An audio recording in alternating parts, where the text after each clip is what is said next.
కడప జిల్లా బ్రహ్మంగారి మఠం ఫిబ్రవరి 5వ తేదీన జరిగిన దళిత యువకుల వృత్తిపై జాతీయ మందకృష్ణ మాదిగ ఆధ్వర్యంలో ఏర్పాటు చేసిన నిరసన సభలో వారు మాట్లాడుతూ దళిత ఓట్లు తప్ప వారి ప్రాణాలకు లెక్కలేదా అంటూ ఆవేదన వ్యక్తం చేశారు. దళిత యువకులు మృతి చెంది ఇప్పటికీ 19 రోజులు కావస్తున్న మృతిపై ఎటువంటి పురోగతి కానీ నిందితులను పట్టించుకున్న పాపాన పోలీసులు పోలేదని ఇప్పటికైనా మృతి చెందిన వారి కుటుంబాలకు న్యాయం చేయాలని వారన్నారు. ఈ కార్యక్రమంలో ఎంఆర్పీఎస్ నాయకులు అధిక సంఖ్యలో పాల్గొన్నారు.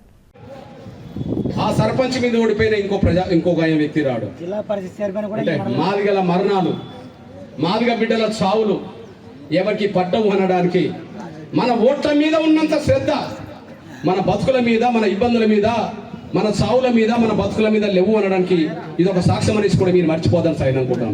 అందువల్ల జెండాల భాష కాడ ఉరకబాకండి, వాళ్ళ జిందాబాద్ కొట్టి కాడ ఉరకబాకండి, పరిగెత్తబాకండి. ప్రమాదాలు పడ్డాం, ఇబ్బందులు పడ్డప్పుడు ఎవరు మన కండగలరో అది మాత్రం మా మనసులో పెట్టుకున్నాం. ఈ రేపంతులు విజ్ఞప్తి చేస్తూ ఇప్పటికీ గుర్తు చేస్తున్నా బ్రదర్ సుధాకర్ యాదవ్ ఎమ్మెల్యే గారికి నేను విజ్ఞప్తి చేస్తున్నా సభ నుంచి, దయచేసి ఎక్కడున్నా అసెంబ్లీ జరుగుతున్నా వెంటనే ఒక రోజు వచ్చి ఈ కుటుంబాలను పరామర్శించి వెంటనే ఇందులో దోషులు ఎవరో వాళ్ళను ఖచ్చితంగా అరెస్ట్ చేయమని చెప్పి డిమాండ్ చేస్తున్నారు. ఓడిపోయిన అభ్యర్థి కూడా విజ్ఞప్తి చేస్తున్నా, మీరు ఓడిపోయిన అభ్యర్థి కూడా విజ్ఞప్తి చేస్తున్నా, మీకు నిజంగా భవిష్యత్తులో ఈ జిల్లాలో ఈ నియోజకవర్గ రాజకీయాలు నిజంగా చేయాలనుకుంటే కనీసం ఆవేదనతో ఉన్న కుటుంబాలను పరామర్శించుకోండి. నిజంగా హత్యలు అనే విషయం అర్థమవుతుంది కనుక ఈ హత్యలను ఖండించండి. ఇందులో దోషులు ఎవరైనా వాళ్ళని అరెస్టేయమని చెప్పి మీరు వచ్చి డిమాండ్ చేయండి.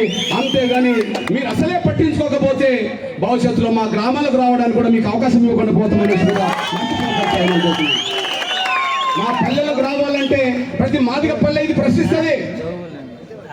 ఇక్కడ ఉండబడే సతీష్ గ్రామ మాదిగలు ప్రశ్నించరు, ఇక్కడ ఉండబడే ఓప్లేస్ గ్రామ మాదిగలు ప్రశ్నించరు.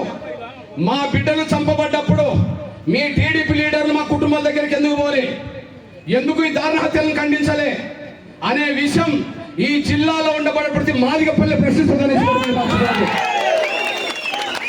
అక్కడికి రానోళ్ళు, మా బిడ్డల చావులను పట్టించుకోనోళ్ళు, మా బిడ్డల హత్యలను పట్టించుకోనోళ్ళు, మా బిడ్డల హత్యలను ఖండించనోళ్ళు, మా బిడ్డలను హత్య చేసే వాళ్ళను శిక్షించమని చెప్పి కోరనోళ్ళు, మీరు ఏ పార్టీ లీడర్లైనా మా మాదిగపల్లెలకు హక్కు లేదని చెప్పి నిలదీసే రోజు